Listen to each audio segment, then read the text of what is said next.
Part 1. The Race Against Time. Michael Grant wasn't always a man at war with sleep. In his 20s and 30s, he had been the picture of health-sharp mind, steady hands, bright eyes. But somewhere along the way, in the relentless pursuit of success, he began to see sleep not as a friend, but as a thief of time. By the time Michael was 45, he had built a career most could only dream of.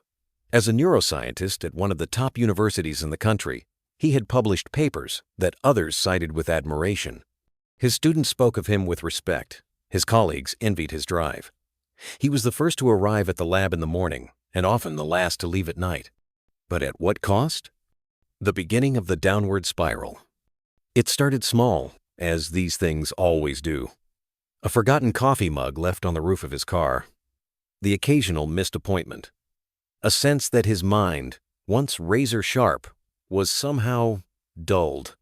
Michael brushed it off. "I'm just busy," he'd say, forcing a smile as he downed another espresso. "I'll catch up on sleep this weekend." But weekends came and went, and the sleep never came. His nights were filled with tossing, turning, his mind racing with ideas, worries, unfinished emails. The more he tried to outwork his exhaustion, the deeper he sank into it. The warning signs. Then came the headaches. Persistent, dull at first, then sharp, like ice picks behind his eyes. His hands trembled slightly when he tried to type. His temper shortened. Once, patient discussions with students now ended with curt answers. One afternoon, as Michael walked across campus to a lecture, he suddenly couldn't remember where he was going. He stopped in the middle of the quad, heart pounding. For a full minute, he stood frozen, panic washing over him like a wave. That night, for the first time, he admitted to himself, something is wrong. A visit to the doctor. Reluctantly, Michael scheduled an appointment with his primary care physician. Dr. Jenkins had known him for years and didn't mince words. "Michael, you're burning the candle at both ends and in the middle," she said, glancing at his blood work. "Your blood pressure's up. Your cholesterol's climbing. How much sleep are you getting?" Michael hesitated. 4, maybe 5 hours on a good night. Dr. Jenkins sighed. "That's not sustainable. You need to make some changes before your body forces you to." But change, for Michael, was easier said than done. The breaking point. The real wake-up call came on a winter night. After a conference in Chicago, Michael had given his keynote address and was heading back to his hotel. Exhausted, he stepped off the curb without looking and barely avoided being hit by a cab. The driver's angry shout jolted him back to reality. Back in his room, Michael stared at his reflection. The man in the mirror had dark circles under his eyes, pale skin, and a hollow look that frightened him. He realized in that moment that he was no longer in control. His body, his mind, they were slipping away from him. A decision. That night, Michael made a vow. He would reclaim his health. He would learn everything he could about sleep, the very subject he'd neglected in his own life. And he would share that knowledge, not just for himself, but for the many others caught in the same trap. Part 2. The battle begins. Michael woke up the next morning with a sense of determination. The decision he had made the night before in that lonely hotel room clung to him, fragile but powerful. For the first time in years, he didn't reach for his phone to check emails. Instead, he sat quietly on the edge of the bed, breathing slowly, trying to remember the last time he had felt truly rested. He couldn't. As he packed his suitcase, Michael felt the weight of his exhaustion in every movement. But there was something else now, too, a flicker of hope. Maybe, just maybe, he could turn things around. First attempts. Back home, Michael began reading everything he could about sleep. Scientific journals, books, articles, even blogs written by people who had struggled like him. The irony wasn't lost on him, a neuroscientist learning the basics of rest. He tried going to bed earlier, but his mind refused to cooperate. The moment his head hit the pillow, thoughts raced through his head. Unfinished projects, lectures to prepare, bills to pay. He lay there, hour after hour, eyes open, heart pounding. He downloaded sleep apps, tried guided meditations. For a few nights, they seemed to help, but the effect didn't last. Michael even tried herbal teas and warm baths. He changed his bedroom, bought blackout curtains, set the thermostat cooler. Still, sleep eluded him. The frustration. The more he tried, the harder it seemed to get. He began to dread bedtime, knowing it would bring nothing but frustration. His days became a blur of caffeine-fueled meetings and moments of panic when his mind blanked at crucial times. He started canceling social plans, too tired to engage. Friends noticed, but Michael brushed off their concern. "Just busy," he'd say, forcing a smile. Deep down, he felt like a fraud. How could he help others with their health when he couldn't even take care of himself? A chance encounter. One rainy afternoon, as Michael waited in line at a coffee shop, he overheard a conversation at the next table. A woman, probably in her 60s, was talking about how she had finally started sleeping better after seeing a sleep specialist. Something about her tone, calm, steady, hopeful, stayed with him. That evening, Michael did something he hadn't done before. He made an appointment with a sleep clinic. Facing the truth. The first visit was harder than he expected. Sitting in a quiet office, filling out forms about his sleep patterns, his mood, his habits, it forced Michael to confront just how long he had ignored the problem. The specialist, Dr. Elaine Harper, listened carefully as Michael explained his history. When he finished, she leaned forward and said gently, "Michael, you've been fighting your own biology. Sleep isn't the enemy. It's trying to help you if you let it." Her words hit him harder than any lecture or article ever had. A new plan. Dr. Harper suggested a structured approach. A consistent bedtime and wake time even on weekends. No screens for an hour before bed. Gentle evening routines reading. Soft music. Stretching.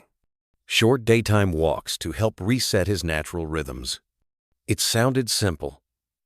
But Michael knew implementing it would be anything but easy. Small steps. The first week was tough. Michael's mind rebelled against the new routines. He felt restless, frustrated, but bit by bit, small changes took root.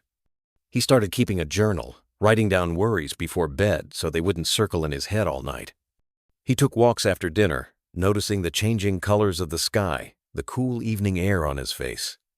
And most importantly, he began to forgive himself for the setbacks. A glimmer of hope. One night, about 2 weeks in, Michael woke up and realized he had slept for nearly 6 hours straight. Not perfect, but more than he had managed in months.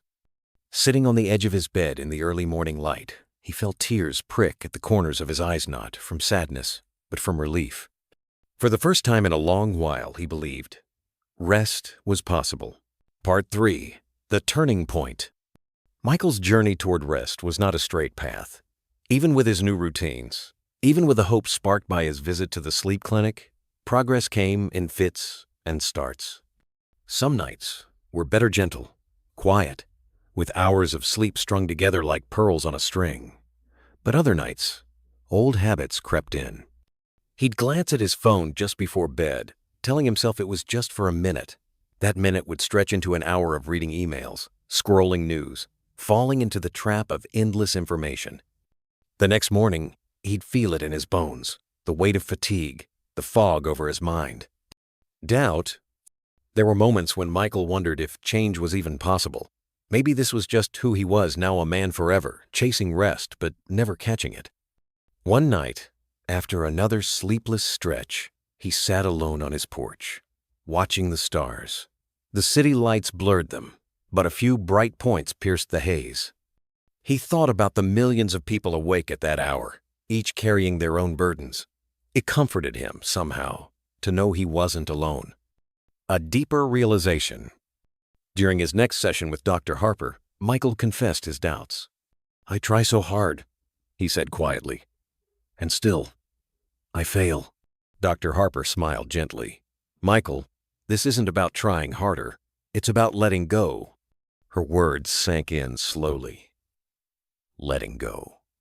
Michael had spent his entire adult life clinging to control, to achievement, to the idea that if he just worked harder, he could solve any problem. But sleep didn't work that way. Sleep required surrender. Small victories. Michael began to focus less on chasing sleep and more on creating space for it. He stopped checking his phone at night, not perfectly, but more often than not. He made his bedroom a sanctuary. No work, no devices, just a place for rest. He started journaling before bed, writing down not just worries, but also small moments of gratitude, the kindness of a student, the way sunlight streamed through his office window, the taste of his morning coffee. And slowly, something shifted. The gift of rest. One crisp autumn morning, Michael woke up and felt good. Not perfect, not like he was 20 again, but good. His mind felt clearer. His body felt lighter. He stood at his window and watched the sunrise, the sky painted in soft pinks and golds. Tears welled in his eyes, unbidden. After all this time, he had forgotten what it felt like to greet the day with energy, with hope, sharing the journey. Encouraged by his progress, Michael began speaking openly about his struggles. At a faculty meeting, he surprised everyone by sharing part of his story. "I used to think sleep was a luxury," he said, looking around the room at his colleagues. "Now I know it's a necessity, and I'm learning to honor it." Afterward, several colleagues approached him privately, thanking him. Some admitted they were fighting the same silent battle. The power of community. Michael realized then that rest wasn't just an individual pursuit, it was something we could help each other find. He began hosting informal talks on sleep and wellness, not as a scientist preaching facts, but as a fellow traveler sharing what he'd learned. And in doing so, he found not only his own rest, but a sense of connection deeper than he had known in years. Part 4. The Transformation. As the weeks turned into months, Michael's life began to change a note overnight, not in dramatic leaps, but in quiet, steady ways that slowly rewrote the rhythm of his days. The first change was in how he approached his mornings. Instead of reaching for his phone before his feet hit the floor, Michael began starting each day with a few deep breaths. He would sit at the edge of his bed, feeling the warmth of the sunlight spilling through the curtains, and remind himself, today is a new chance. He brewed his coffee slowly, savoring the smell, the warmth of the mug in his hands. He no longer rushed through breakfast. Instead, he sat at the kitchen table, sometimes jotting down a thought or two in a small notebook. He kept nearby little reflections on gratitude, on hope, on the small beauty of ordinary moments. Healing relationships. Michael's newfound sense of balance didn't just affect his inner world. His relationships, too, began to heal. He called his sister more often, really listening to her stories instead of half hearing them while checking email. He reached out to old friends, setting up coffee dates he once would have canceled. At work, colleagues noticed the difference. He smiled more, laughed more. His students said he seemed more present, more patient, more human. And perhaps most importantly, Michael forgave himself for the years he had spent in overdrive. He stopped dwelling on what he had missed and focused instead on what he could build now. Rediscovering energy. With better sleep came better health. The headaches that had once plagued him faded. His blood pressure, once a source of concern, gradually returned to a healthier range. Michael rediscovered the simple joy of movement. On weekends, he would take long walks along a nearby trail, the crunch of leaves beneath his feet, the songs of birds filling the air. Sometimes he walked alone, lost in thought. Other times he invited friends or colleagues to join him, sharing conversation and fresh air. A new purpose. The transformation was so profound that Michael felt called to share it beyond his university. He began giving talks at community centers, libraries, even local retirement homes. He didn't speak as an expert lecturing on facts and figures, but as someone who had walked the hard path and found a gentler way. His talks were filled with stories of his struggles, his failures, his victories, however small. And everywhere he went, people thanked him. Older men and women, caregivers, busy professionals saw themselves in his story. They, too, longed for rest. The power of letting go. What Michael had learned above all was this: true rest isn't earned by pushing harder. It comes when we make peace with our limits, when we honor our body's quiet wisdom. He stopped measuring his worth by how much he could achieve in a day. Instead, he began to ask, how did I show up today? Did I bring kindness? Did I take care of myself and others? A life rewritten. Michael still had busy days. Deadlines still came. But now he met them with a calmer heart, a clearer mind. And at night, when he lay down to sleep, he no longer fought the darkness. He welcomed it. And in that surrender, he found not weakness, but strength. Part 5.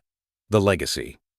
Years had passed since that night in the Chicago hotel room, the night when Michael Grant vowed to change his life. And true to his promise, he had transformed not into a man without challenges, but into a man at peace with them. Michael no longer measured his worth in papers published or awards won. Instead, he measured it in quiet moments of connection. A kind word offered to a stranger, a deep breath taken before answering a hard question, a night of restful sleep that left him ready to face the day. But perhaps the most profound change was in how Michael chose to spend his time, becoming a voice for rest. At first, Michael shared his journey quietly. Small talks at local libraries, informal gatherings at community centers, workshops at his university. But as words spread, more and more people asked him to speak. He traveled to conferences not to present data on brain scans or neural pathways, but to share the deeply human story of what it means to live without restand, what it takes to find it again. Audiences listened, rapt. They saw themselves in his words.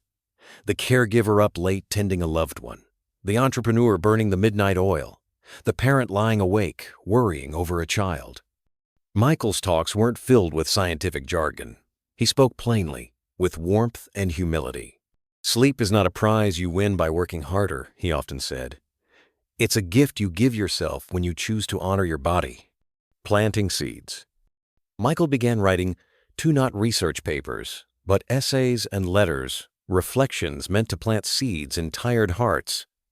He wrote about the first time he noticed the way morning light touched the leaves outside his window, about the unexpected joy of waking refreshed after years of fatigue, about the kindness we owe ourselves, especially in a world that so often glorifies exhaustion.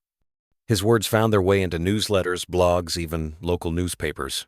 And always, readers reached out to say, "Thank you. I thought I was alone." Building community. Realizing the power of shared experience, Michael helped create a network of support groups, small circles where people could gather to talk about rest, about stress, about the quiet battles so many fought in silence. There were no quick fixes offered in these groups, no miracle cures, just understanding, encouragement, and the reminder that change happens one small choice at a time. And in these circles, friendships formed. People who once felt isolated discovered that healing was easier when done together. A letter to himself. One evening, after giving a talk at a senior center, Michael returned home and found himself paging through an old journal, the one he had started in those first difficult months of trying to reclaim his sleep. On a blank page, he decided to write a letter. Not to an audience, not to a reader, to himself. "Dear Michael," he began, "I am proud of you. Not for the titles you've earned or the talks you've given, but for the nights you chose to put the phone down, for the mornings you sat quietly and watched the sun rise, for the times you forgave yourself for falling short and chose to try again. You've learned that rest isn't weakness, it's strength. It's the foundation on which everything else is built, and you've learned that by resting, you give others permission to rest too. May you never forget how far you've come." He signed it simply, Michael, closed the journal, and felt a deep, abiding peace. A final reflection. As the years went on, Michael's hair silvered, his pace slowed, but his message remained the same. In one of his last public talks, standing before a hall filled with young students, busy parents, retired workers, and caregivers, he said, "We spend so much of our lives chasing time, chasing success, chasing approval. But in the end, it's the quiet moments that stay with us, the shared laugh, the restful night, the sunrise seen with clear eyes. Sleep taught me that. Rest taught me that. And my hope for you is that you won't wait as long as I did to learn it." The room was silent. And then, slowly, applause filled the space, not the polite clapping of an audience, but the heartfelt thanks of people who had been seen, heard, and reminded of something they had always known, deep down. that they deserved rest. Leaving a legacy. Michael never set out to become a teacher of sleep. He simply tried to heal himself, and in doing so, helped heal others. Long after his talks ended, his words continued to ripple outward in the choices people made, in the gentle reminders they gave one another, in the moments of rest they claimed for themselves. And so, Michael's true legacy wasn't in books or awards. It lived in every person who paused, took a deep breath, and chose to rest. Thank you for spending this time with me. If Michael's journey inspired you, I hope you'll take a moment tonight to rest a little easier, and maybe encourage someone you love to do the same. If you'd like to hear more stories like this, feel free to subscribe, like, or share this video, not for me, but so that together we can help others find the peace they deserve. Wishing you a restful night.